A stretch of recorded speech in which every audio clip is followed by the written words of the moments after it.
Most financial advice tells you what to do with your money, but that assumes that your situation is just like every other person's.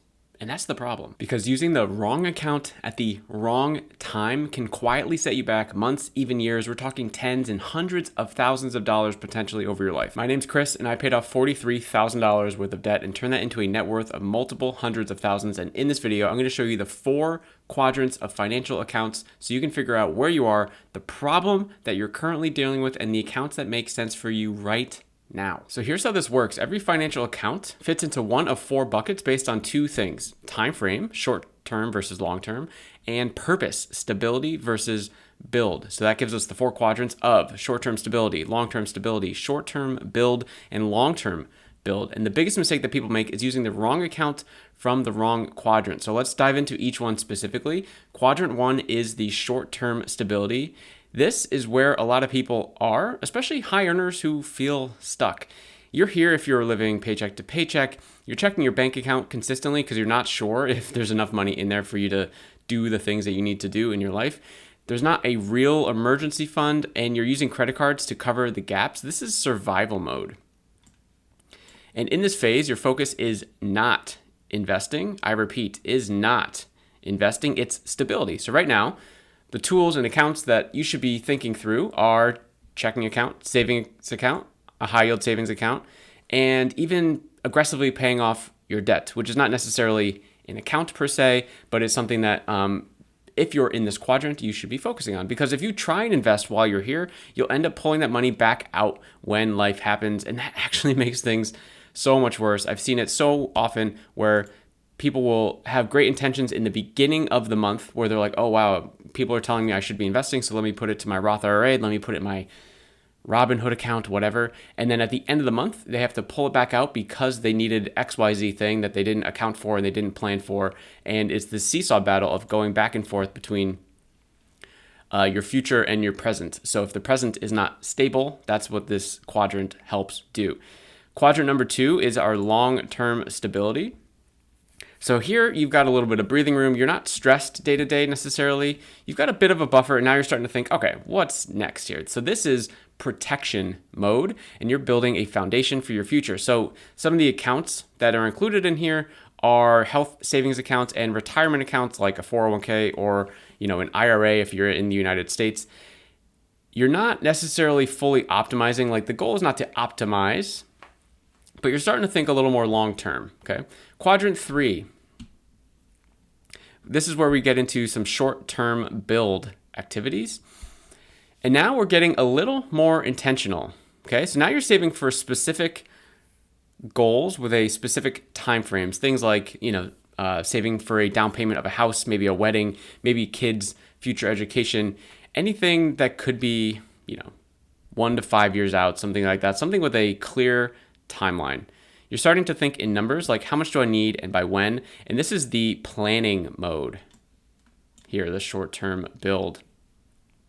Accounts here are stuff like a 529 education savings account for your kids, brokerage accounts that are goal-based, and the difference between that and maybe wealth building is that you could be putting money into a brokerage account, having your money make its own money for a, say, 5-year period where you're looking to pay, get to a down payment of a house, where putting it in a brokerage account is likely going to yield you a higher result than just shoving it into your regular savings account. And that's kind of the goal here. This is where we start to optimize some of our things here.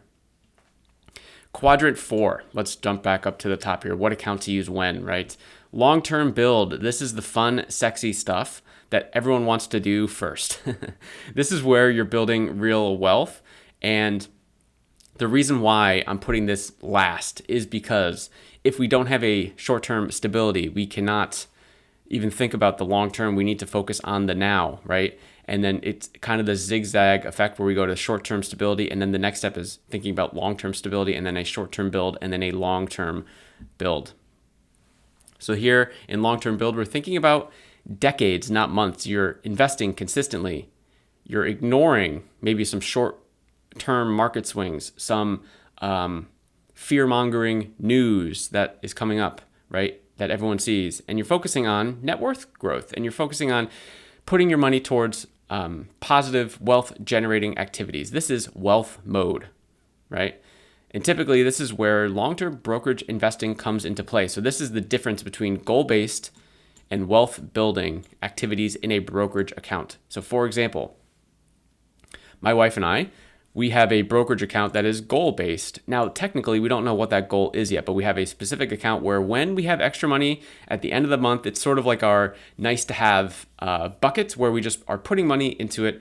And we've been rewarded in the past for just being prepared for when something pops up and we're able to take advantage of it. So we're kind of planning for, we're not sure yet, but we're planning and we're making progress with that. Whereas we also have things in wealth mode where we're just trying to grow our money for, decades down the line so that we are prepared, so that our kids don't have to worry about us when we're close to dying or whatever. Not to be morbid, but like that's the truth, right? And the biggest mistake here isn't what people invest in.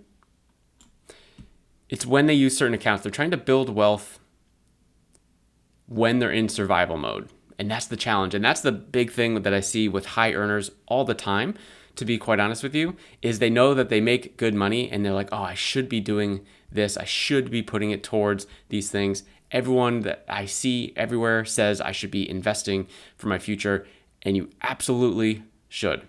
100,000%. But in order to be able to do that, we need to be able to have such a strong foundation that something's not going to come through and wipe out your entire life. Because if you're not stable, but you're investing for your future, there's going to be this massive seesaw effect where you have some great months, you're doing the stuff, and then something happens, an unexpected expense, and you don't have the stability in place. So right now I've opened up some spots for a 6-week money system sprint where I'm helping people go through their finances, unlock hidden money that's in your finances over that 6-week time frame. It's a very, I would say, intense program. We're really hustling to try and get you stacking as much cash as humanly possible. And we're helping you build your money system so that it can be a consistent, repeatable process. So it doesn't matter which quadrant you are technically in, this money system sprint can help you. So if that's interesting, I have more information